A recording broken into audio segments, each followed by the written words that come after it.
Je lis ceci parce qu'aujourd'hui vous allez découvrir dans cette bande ce qu'il en est. Parce que c'est terminé maintenant, nous sommes sur la troisième phase, c'est ici. C'est tout ce qui a été fait là, en 1961, 62. Eh bien maintenant aujourd'hui vous allez découvrir ce que j'ai fait, vous allez voir, vous allez me comprendre. Et alors si vous me comprenez, vous savez qui vous êtes, alors nous pouvons aller ensemble jusqu'à la perfection. Ok. Je pense que vous savez tous, dans la première partie d'avril, il y avait une conjonction de 5 planètes. La plupart le savent, je pense, Mercure, Mars, Vénus, Jupiter et Saturne. Et en février 1962, les mêmes 5 planètes se sont assemblés dans une conjonction. Et je désire vous lire quelque chose dans l'aurore, ou le début de l'âge du Verseau. Frère Bellomo a trouvé ça sur Internet, bien de 98, dans le magazine Bienvenue sur la planète Terre. À la fin de 61, des astrologues en Inde ont commencé à prédire la fin du monde. Ils montraient une conjonction rare de 7 corps du système solaire dans le Verseau qui allait se passer entre le 3 et le 5 février 62 dans le signe du Verseau. À ce moment-là,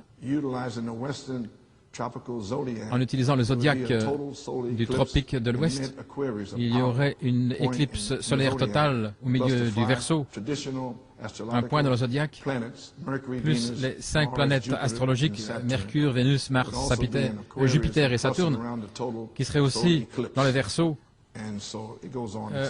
autour de cette éclipse solaire totale. Certains se souviennent peut-être de cela, parce que les Indiens prédisaient la fin du monde. Mais Frère Branham a dit, dans le signe de la semence du temps de la fin, en mai 62, il a dit que les 5 planètes qui se rassemblent l'autre jour, il a dit, qu'est-ce que c'est? Il dit, c'est l'annonce, la naissance de l'épouse dans son état d'enfance. Ainsi, 41, 42 ans plus tard, qu'est-ce que c'est? Qu'est-ce que vous pensez que c'est? Est-ce que ça pourrait être la moisson?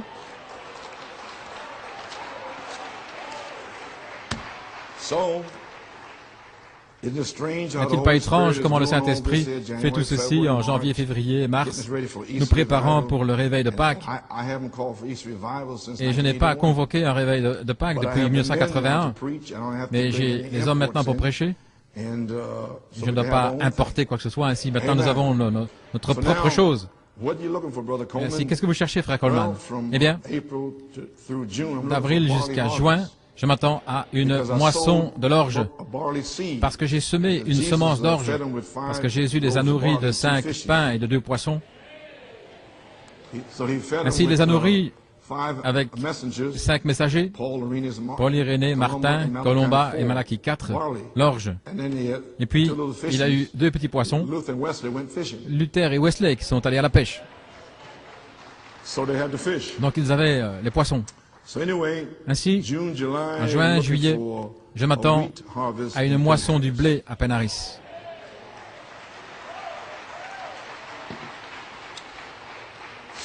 Ainsi, la moisson de l'orge va confirmer et prouver que véritablement, c'était une révélation de l'orge.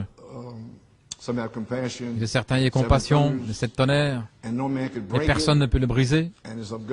Cela vient de Dieu, et maintenant, Dieu va le confirmer que c'est ainsi.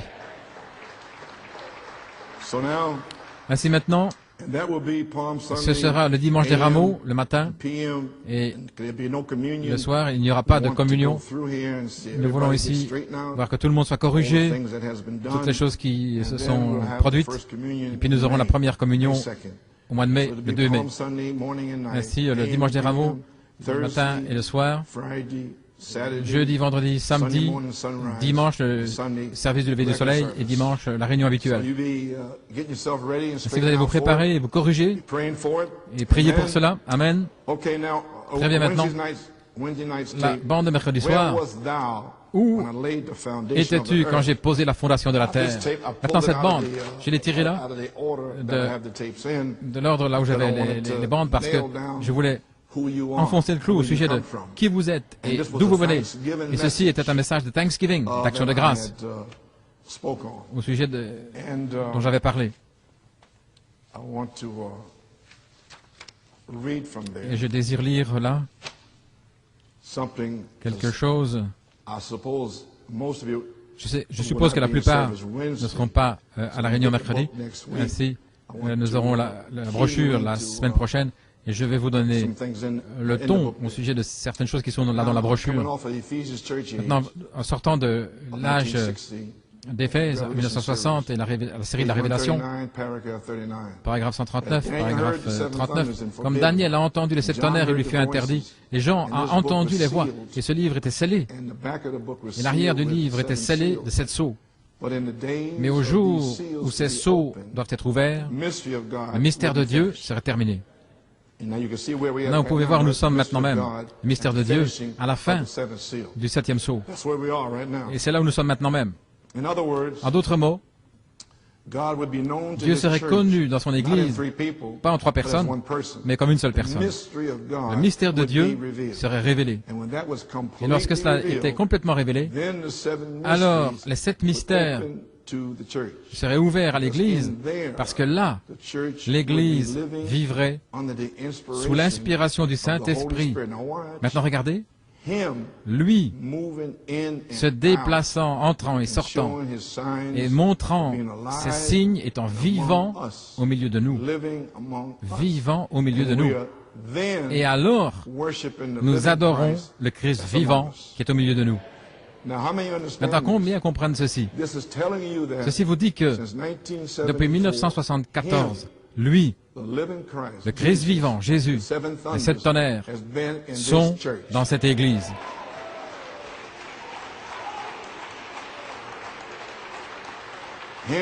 Lui-même, qui entre et sort. Maintenant, pouvez-vous commencer à comprendre pourquoi l'Esprit crie en moi, adorez, venez avant 10 heures, sans cesse, encore et encore. Ce n'est pas moi, c'est lui. Il veut vous bénir. Mais comment peut-il vous bénir si vous ne l'adorez pas? Et vous l'adorez. Ainsi, le message de mercredi est un hommage aux noms qui sont dans le livre. Et lorsque vous voyez votre nom dans le livre de l'agneau, alors il y a une seule chose à faire, c'est l'adorer. Ainsi, je peux discerner par votre adoration ou vos manques d'adoration qui voit son nom dans le livre. Parce que si votre nom est dans le livre, vous allez toujours adorer. Et si vous voyez votre nom là, ainsi, je vois des gens qui sont assis. Je ne sais pas s'ils ont vu leur nom ou pas. Ainsi, ceci, c'est pour le message mercredi. Où étais-tu? Je vais vous donner maintenant le ton, là, dans la page 3, 4 et 5. Je viens de lire les citations. Et j'ai cité à nouveau ici, à la page 3, en parlant de cette voix. Il y a quelque chose ici que je désire lire, que je désire dire, et le livre était scellé, et le dos du livre était scellé de 7 sceaux. Ainsi donc, maintenant, écoutez très attentivement. Vous ne pouvez pas voir le dos du livre parce que vous ne voyez pas ces sceaux. Maintenant, regardez. Ainsi, le Saint-Esprit, Jésus-Christ, a pris les 7 sceaux du dos et y a mis des symboles à l'intérieur. Ce sont les mêmes 7 sceaux.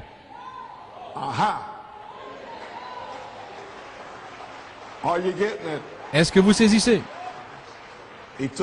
Il a pris les 7 sceaux du dos du livre et les a placés à l'intérieur du livre, parce que s'il n'avait pas fait ça, il n'y aurait pas 7 sceaux. Vous diriez, quels 7 sceaux sur le dos du livre? Ainsi, Apocalypse 5 vous dit que c'est sur le dos.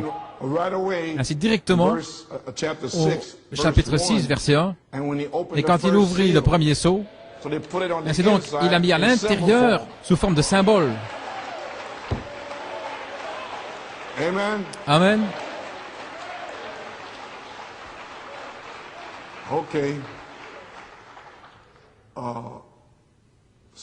Ainsi, le Saint-Esprit Jésus-Christ a pris les 7 sceaux du dos et y a mis des symboles à l'intérieur afin que vous sachiez qu'il y a 7 sceaux quelque part. Donc il les a mis à l'intérieur, 7 sceaux qui sont 7 sceaux écrits.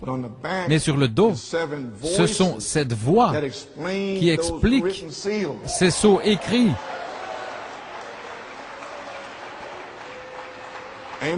Amen. Mais au jour où ces sceaux doivent être ouverts, nous voilà, le mystère de Dieu serait terminé.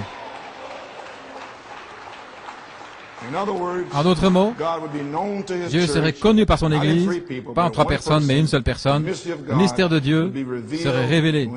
Et lorsque c'est complètement révélé, et que les 6 sceaux complètement révélés, lorsque ça s'est accompli en Marche 63, lorsque ce temps arrive, lorsque le mystère de Dieu n'était pas en 3 dieux, mais un seul Dieu, lorsque ça s'était terminé, alors sous le 7e sceau, il y avait 7 voix.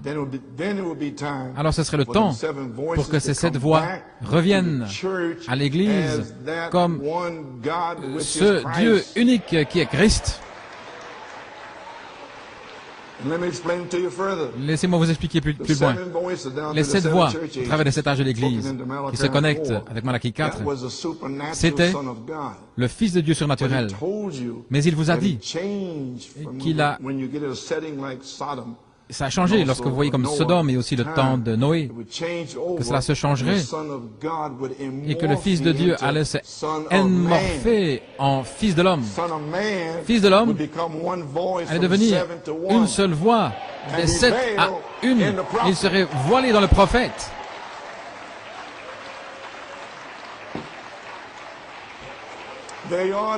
Vous y voilà, l'Église. Vous avez saisi? Vous pouvez vous asseoir. J'essaie que vous compreniez tout ça parce que nous allons avoir un réveil. Ainsi donc, les 7 tonnerres ont été collés sur le dos, 7 voix, 7 mystères, et il fallait les 7 sceaux du dos, les placer à l'intérieur, et ils ont donné à chacun un symbole. Ils avaient un symbole, un cavalier au cheval blanc, roux, les âmes sous l'autel, etc. Et un tremblement de terre qui a ouvert le 6e sceau. Mais il n'y avait rien sous le 7e. C'est parce que Frère Branham lui-même avait le symbole, la tente. Vous comprenez maintenant? Il avait le symbole. Et ainsi donc, Frère Branham devait prendre les tonnerres du dos d'Apocalypse 10 et les glisser sous Apocalypse 8.1, formant 7 sceaux. Mais les 7 voix sur le dos, qui sont les sceaux et les mystères, étaient placés sous le 7e sceau. Et le 7e sceau, c'est Jésus-Christ. Et il fait tonner 7 tonnerres, 7 voix. Et ce sont ces mêmes tonnerres qui ont été révélés dans cette église-ci. Est-ce que maintenant vous comprenez pourquoi je dis que vous devez louer Dieu, que vous devez adorer Dieu?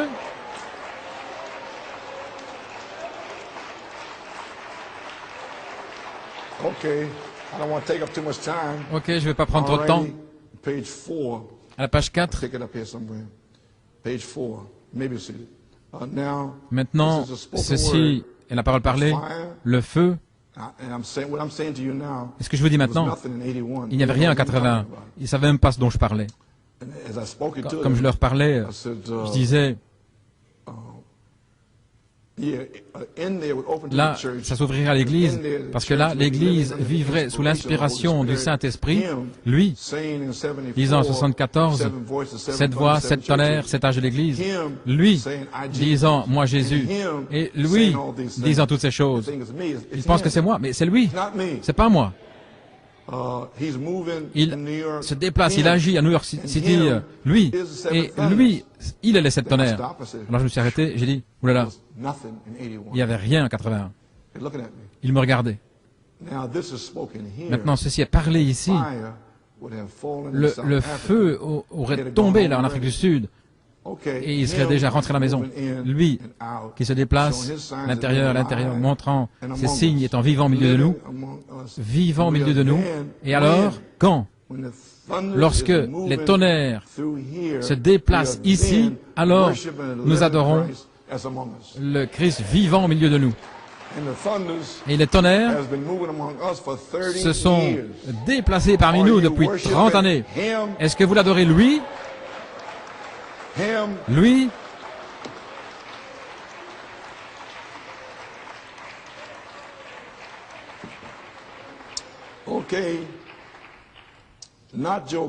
Pas Joe Coleman, mais le Christ vivant. Ça me tue depuis 30 ans. Il pense que c'est moi. Un homme avec une révélation. Mais non, c'est lui. Ici même, au milieu de nous. Cette onction que vous sentez, c'est lui. Voilà pourquoi vous devez le louer. Gloire à Dieu. Maintenant, lorsque ceci arrive, regardez, alors l'Église sera prête pour l'Esprit, l'âme, et l'Esprit, pour que l'Esprit prenne ce bébé des 7 tonnerres. Vous avez un bébé des 7 tonnerres en vous. Et maintenant, vous arrivez à la 3e phase pour que l'Esprit descende prendre ce bébé. Maintenant, regardez. Et ils ne seront pas prêts, vous y voilà, avant qu'ils sachent qui ils sont et qui il est et qui est le diable, attendez une minute, et comment le diable a des esprits religieux. Vous me suivez? Voilà ce que je vous ai dit, 3 choses. C'est juste ici dans la brochure. Maintenant, regardez. Voilà ce que vous devez faire. Entre maintenant et 1 kilomètre là plus loin sur la route de la résurrection. Et lorsqu'ils se débarrasseront de ces esprits religieux en se repentant à cause d'eux, etc. Et alors, ils m'adoreront. Parce que ces esprits religieux vous empêchent d'adorer Christ. Ainsi, débarrassez-vous d'eux, faites-les sortir de vous. Ils ont été chassés du ciel. Alors vous allez adorer Dieu.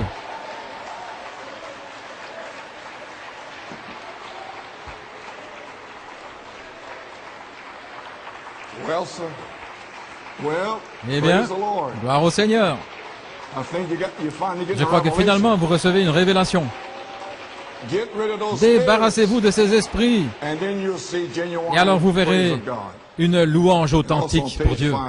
Il y a aussi à la page 5. La dernière chose qui est arrivée avant que le Saint-Esprit tombe, dans Saint Luc 24, 49, et ils étaient continuellement dans le temple, louant et bénissant Dieu. Maintenant, voyez ce que j'essaie de vous dire. Vous devez le louer continuellement, peu importe comment vous vous sentez. Comment est-ce que vous pensez que je me sens ce matin? Je suis à moitié mort. Vous ne pouvez pas avancer par vos sentiments.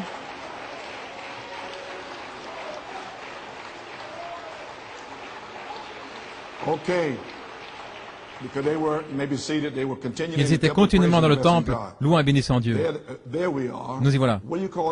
Qu'est-ce que vous appelez ça, frère Branham? J'appelle ça une foi absolue. Parce qu'il leur a ouvert les Écritures. Et c'est ce qui vous est fait ce matin. Saint Luc 24, 45. Il a déverrouillé leur esprit pour comprendre les Écritures. Elohim. Ils ont connu Elohim à ce moment-là. Ils ont connu qu'il était le Père, qu'il était le Logos.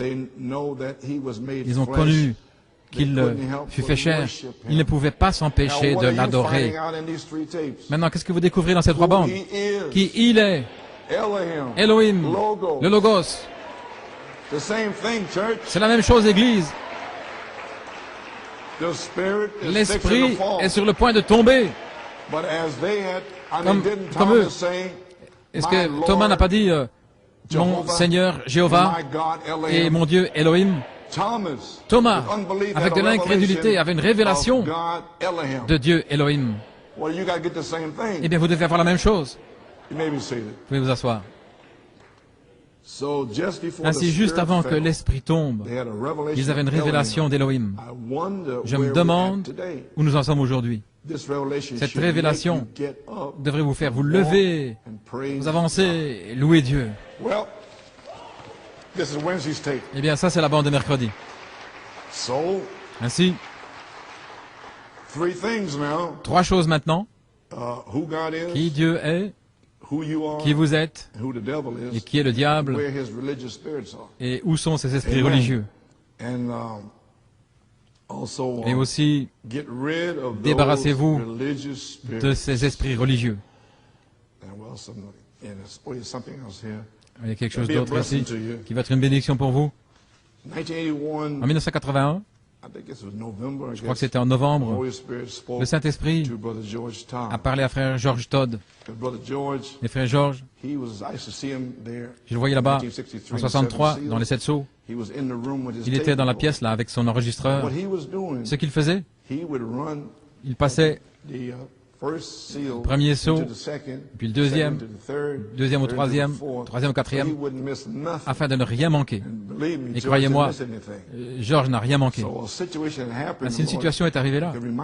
Et le Seigneur a rappelé à Georges, le troisième sceau, à la page 262, et il a entendu cela. Une portion a manqué dans la bande. Et vous pouvez même entendre sur la bande clic, clic. Ça manquait là. Et voilà ce que c'est. C'est la page 12. Et la créature vivante, la bête, c'est la page 262 dans le troisième sceau. La créature vivante, comme un homme, a dit à Jean, viens voir ce que c'est. Et puis alors là, ça passe plus loin, hein? Et ainsi il l'ouvre, un tonnerre retentit, et l'agneau ouvre les seaux. Mais voici ce qui manquait là entre les deux, et que Georges a pu saisir sur son enregistreur. Venez voir ce que c'est. Et voilà ce qui manquait. Ce mystère qui était caché. Et frère Branham avait pris cela. Ce mystère qui est caché au travers des années de la rédemption depuis la fondation du monde, qui est caché sous ce sceau, ce qui va arriver, ce qui est un réveil des 7 tonnerres. Ce n'est pas sur la bande.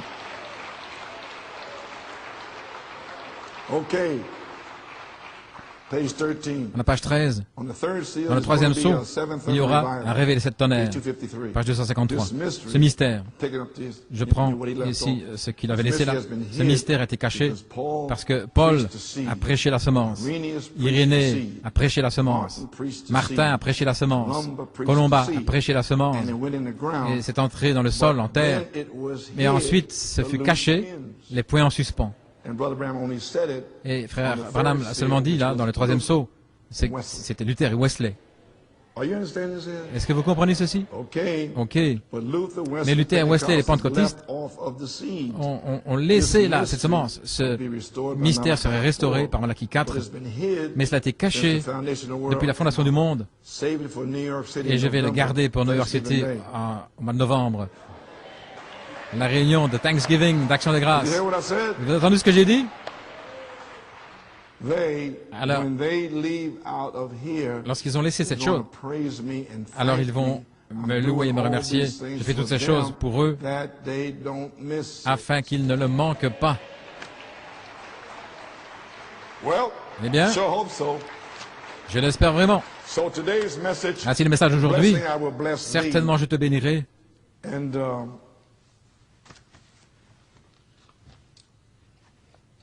À la page 3,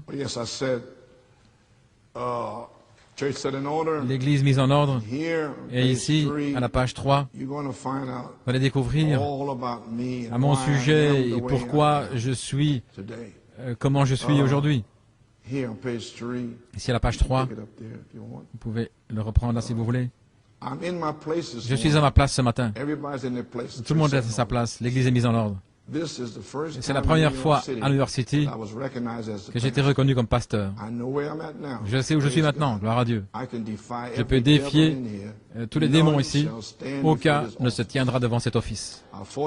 J'ai combattu un bon combat, j'ai terminé ma course. Je suis maintenant ici pour vous amener à la perfection, pour vous secouer, pour vous ramener à la Bible, retour à la parole. Quelqu'un va le recevoir. Vous êtes prédestinés à l'adoption des enfants par Jésus-Christ, pas votre mère, pas votre père, pas un évêque. Dieu, avant la fondation du monde, vous a prédestiné à l'adoption des enfants pour prendre cette position glorieuse. Ne savez-vous pas ce que je suis en train de dire? Nous sommes en route ce matin. La colonne de feu dit « Avancez ». Nous sommes en route. La terre est secouée sous l'impact de New York City. Les démons tremblent. La parole est parlée, parole pour parole. De retour à la Bible, de retour à la vie, pour vous secouer. J'espère que vous comprenez ceci. Voilà ce que je vais faire. Ainsi aujourd'hui, vous allez découvrir pourquoi je le fais. Ainsi à partir d'ici, quand je commencerai à le faire, ne posez pas de questions. Parce que vous allez découvrir aujourd'hui pourquoi je le fais. Ok? Je dis seulement ça pour que vous compreniez, voyez. L'heure formidable de la charge est ici. Il y a la page 12, 13, 14. Aujourd'hui, vous allez découvrir ce qu'il en est. Et à la page 12, là, c'est la nature qui prend la parole parce que l'âme est la parole. Ainsi, votre âme est la théophanie qui est là, en train de vous attendre. Ainsi donc, cette théophanie crie pour avoir cette vitamine, la foi, la vertu, la connaissance, la tempérance, etc. Et c'est l'Esprit. Ainsi donc, le Saint-Esprit doit tomber pour vous oindre, pour manifester cet Esprit, ce qui sont les vitamines pour votre théophanie. J'espère que ce n'est pas trop profond là pour vous. Oh là là, au commencement était l'âme. Les membres d'Église n'ont pas cette théophanie. Ils ne peuvent pas prendre la parole. Ils sont dévoilés, c'est la balle, et ils explosent. Ainsi, je vous laisserai entendre la suite vous-même. Mais avez-vous saisi cela? Trois sortes de croyants sont toujours ici. Maintenant, s'il vous plaît, les amis. Lorsque vous venez de votre petit pays, de votre petite île, où que ce soit dans les Antilles, l'Amérique du Sud, peu importe, l'Afrique, ça n'a pas d'importance, ne venez pas ici avec vos idées et la manière dont l'Église devrait être. Ça, c'était comme c'était là-bas. Mais pas ici. C'est différent ici. Parce que là, vous avez différentes familles, quoi que ce soit. Vous connaissez tout le monde là-bas, mais vous ne connaissez pas tout le monde ici. Ceci est le champ de bataille. C'est l'endroit où Dieu a fait descendre les tonnerres pour défier le diable.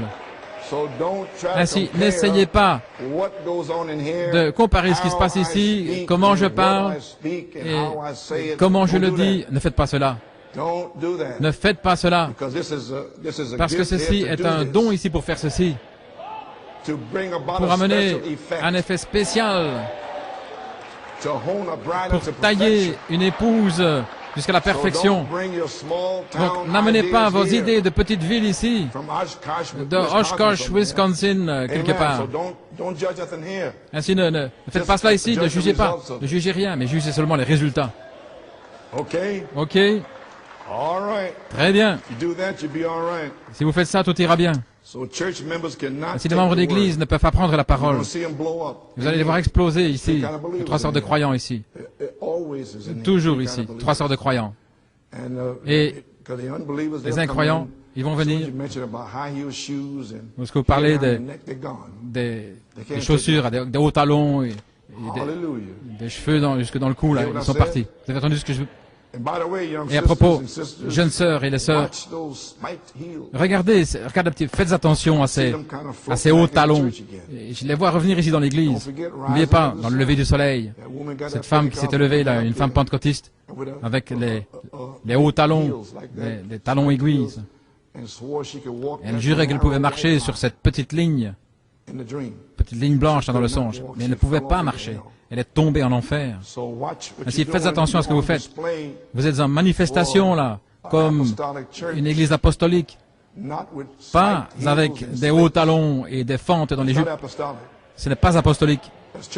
Ça, ce sont des membres d'église. Ainsi, faites attention à ça pour Pâques et à tout moment, et spécialement pour Harrisburg.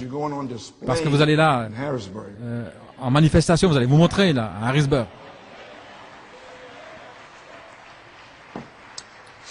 Ainsi, vous, les mamans, faites attention à ce que vos filles achètent là dans les magasins. Allez avec elles. Vérifiez les talons. Très bien. Frère Coleman, est-ce que c'est pas du légalisme? Non, c'est du saintisme.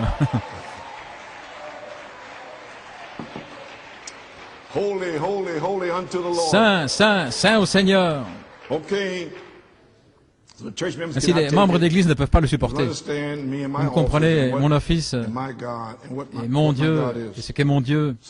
Ainsi maintenant, à la page 13, 12, 13, ce sont des douleurs d'enfantement ici, je ne vais pas le lire, vous allez l'entendre, parce que je vais mettre la bande ici. Mais maintenant, ce message, mon inspiration pendant toutes ces années, voilà d'où ça vient. Dans l'adoption, première partie, à la page 8. Ainsi, Éphèse nous place comme Josué positionnellement. Vous remarquez, Josué, après avoir traversé dans le pays, s'est emparé du pays, il a réparti le pays. Éphraïm ici, Manassé là-bas, celui-ci ici, Gad, Benjamin là, il a réparti le pays. Et Josué, sans savoir ceci, mais par inspiration, conduit par le Saint-Esprit, après avoir été dans le pays promis, a donné à chaque homme sa promesse, exactement ce que le Saint-Esprit avait promis au travers de la naissance. Là. Maintenant, comment Dieu a placé dans l'Église par des douleurs d'enfantement. Oh, elles deviennent formidables parfois. Maintenant, souvenez-vous de ceci, c'est sur la bande ce matin, la page 12, 13 et 14. Alors, vous allez me comprendre.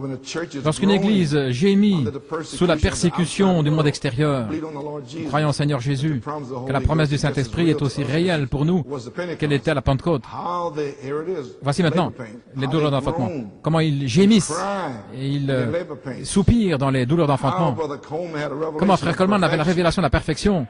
Comment il a gémi, il a crié, il était au travail en 64, 65, 6, 7, les années 70, 80, gémissant en travail. Vous ne compreniez pas, parce que Dieu utilisait le corps pour gémir.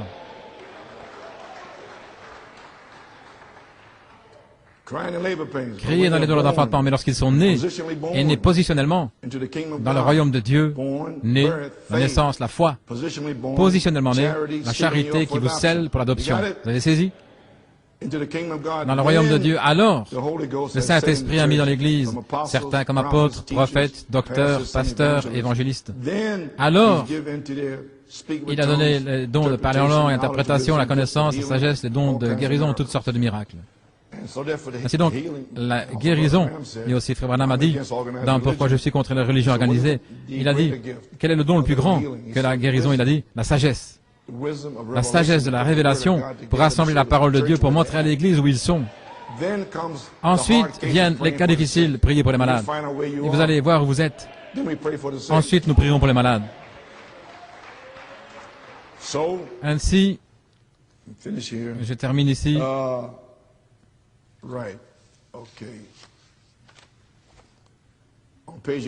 À la page 89, je désire dire certaines choses ici.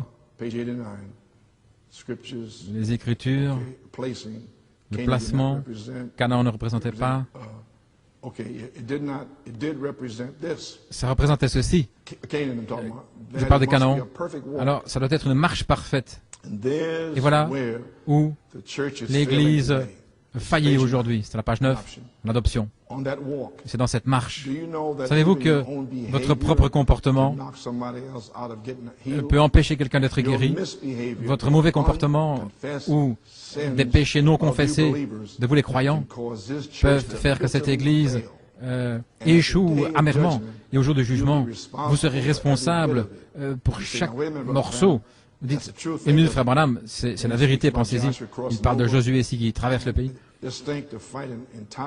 C'est un combat. Toute la campagne ici, il avait une promesse de ne pas perdre un homme, pas même une égratignure, sans même avoir besoin d'une infirmière ou des premiers soins ou d'un bandage. Le pays vous appartient, allez vous battre. Pensez-moi à une campagne de combat sans la Croix-Rouge, parce que personne ne sera blessé. Il parle aussi des Amoréens, etc. Ainsi donc, Achan avait pris le vêtement babylonien. Et là, il y avait le péché dans le camp. Ils ont dû convoquer un jeûne pendant... Il y avait 16 personnes mortes. Pourquoi? Parce qu'un homme était sorti de la ligne. Voyez-vous, la raison, ceci, l'Église s'aligne avec la parole de Dieu, elle s'aligne avec Dieu, elle s'aligne chacun avec les autres, marchant parfaitement, sobrement, devant tous les hommes dans la crainte de Dieu, parce qu'un homme avait volé un vêtement, il avait fait quelque chose qu'il n'aurait pas dû faire, et cela a pris la vie de ces hommes. Je pense qu'il était 16, peut-être davantage. Et Jésus a dit, il y a quelque chose qui ne va pas. Dieu a fait une promesse, il y a quelque chose qui ne va pas. Lorsque nous amenons les gens malades devant nous, et qu'ils manquent d'être guéris, nous devons convoquer un jeûne solennel, convoquer une assemblée, quelque chose qui ne va pas quelque part. Dieu a fait la promesse. Et Dieu se tient à cette promesse. Et Dieu est coupable. Si Dieu a dit que les signes et les prodiges allaient suivre, alors Frère Branham a dit que Dieu est coupable de cette promesse. S'il ne le fait pas, il est coupable. Et maintenant, nous devons vivre une vie pour s'assurer que lui ne soit pas coupable. C'est juste. Si nous vivons la vie sans péché à confesser, alors Dieu va déverser les bénédictions de Dieu. Donc il a convoqué un jeûne et ils ont découvert, ils ont jeté le sort, etc. Et puis ils ont pris Achan, bien sûr. Ainsi nous y voilà, Église. Ainsi donc, eh bien c'est sur la bande. Vous allez le découvrir là. Votre théophanie. Maintenant comprenez-moi.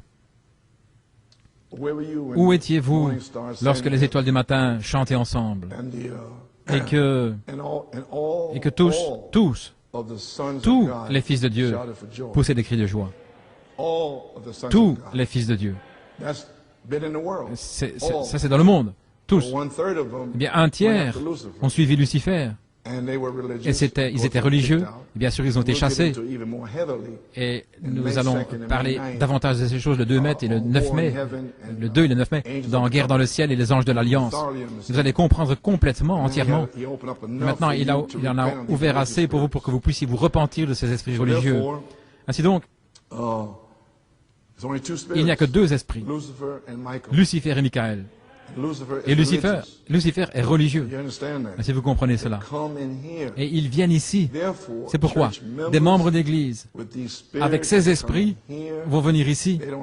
Ils n'ont aucune révélation du fait d'avoir une théophanie là-bas. Ils ne l'ont pas, parce qu'ils n'en ont pas. Ils sont simplement religieux. Et ils sont dans tous les réveils. Donc ils vont venir ici et faire des commérages et mal parler, et parler contre le pasteur. J'aime pas ceci, j'aime pas cela. Et ils rejettent des choses. C'est de l'acide sulfurique. Ils vont essayer de déchirer l'Église parce qu'ils n'ont pas la première révélation de ce que vous essayez même d'atteindre. Est-ce que vous me suivez maintenant? J'espère que oui. Ainsi donc, c'est ma bataille depuis 40 années contre les membres de l'Église. Sans le Saint-Esprit, sans même avoir une semence dans l'âme.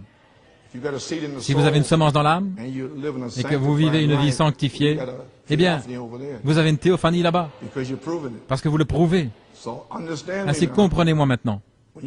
Quand vous voyez ces membres d'Église, oh, pauvre sœur telle et telle, non, non, pauvre sœur telle et telle est en train de déchirer l'Église de Jésus-Christ. vous feriez mieux de le regarder de cette manière. Et si vous voulez me dire que vous allez m'empêcher et que tout le monde attend Malachie 4, là, depuis Malachie 4 jusqu'à Adam, et Dieu a choisi New York City pour s'avancer et arriver à la perfection, et sœur telle et telle et frère tel et tel vont venir ici avec toute leur confusion. Non, je vais les faire sortir d'ici.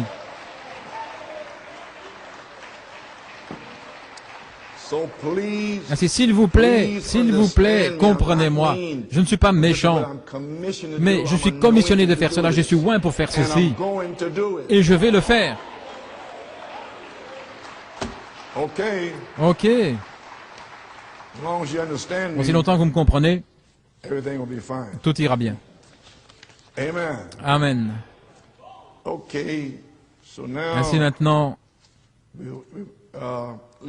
allons jusqu'à la perfection, les amis. Frère Branham a dit ici, est-ce que je l'ai lu?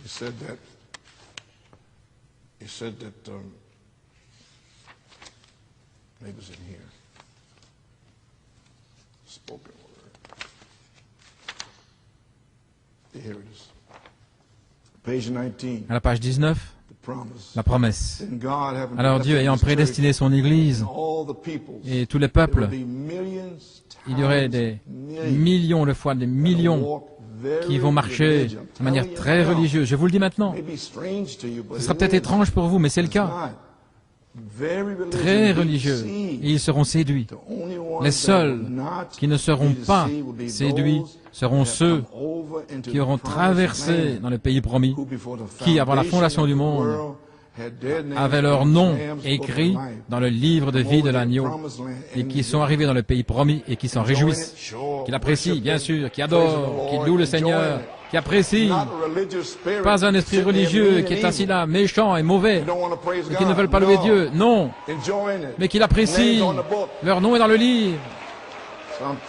Ainsi, j'essaye que vous ayez du discernement pour savoir quels sont ces esprits.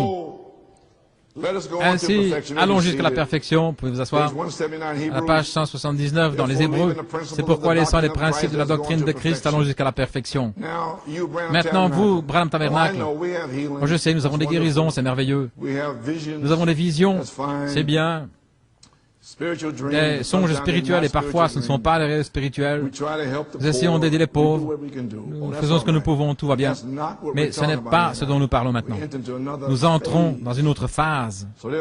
Ainsi donc, nous allons laisser les principes et nous irons de l'avant. Nous allons venir avant 10 heures pour adorer. Nous allons lever les mains pour adorer. Je ne devrais pas dire ces choses, je ne devrais plus les répéter. Vous devriez savoir cela. Il devrait savoir comment chanter. Et si nous allons laisser cela, nous allons aller jusqu'à la perfection. J'espère que vous le comprenez. Oui, nous avons la doctrine de Christ. Nous croyons qu'il est le Fils de Dieu, né de manière virginale. Nous croyons cela. Et toutes ces choses, c'est simplement merveilleux. Mais laissant cela, allons jusqu'à la perfection. Oh là là. Je souhaiterais avoir la voix d'un archange maintenant pour l'amener à un endroit où vous pourriez le voir. Eh bien, il sera là, sur la troisième phase, et vous allez le voir.